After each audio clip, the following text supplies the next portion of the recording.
বাংলাদেশে হিন্দু নারীদের ধর্ষণ এবং বাড়িতে আগুনের দাবি কি সত্য?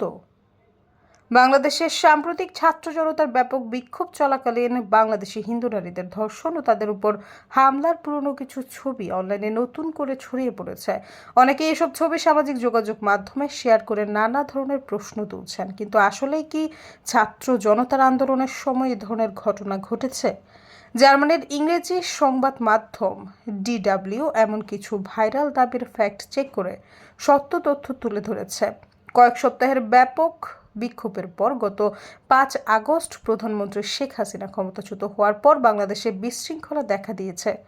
প্রাথমিকভাবে শিক্ষার্থীরা শান্তিপূর্ণ আন্দোলন শুরু করলেও শেষ পর্যন্ত তা শেখ হাসিনার শাসনের অবসানের দাবিতে বৃহত্তর আন্দোলনের রূপ নেয়। শেখ হাসিনার পদত্যাগের পর জনতা প্রধানমন্ত্রীর বাসভবন, গণভবনে ঢুকে পড়ে এবং অন্যান্য রাষ্ট্রীয় ভবন ও আওয়ামী লীগের নেতাকর্মী, MP, মন্ত্রীদের বাড়িতে ভাঙচুর চালায়। সৈয়দা ফারিয়া, সমযোগ।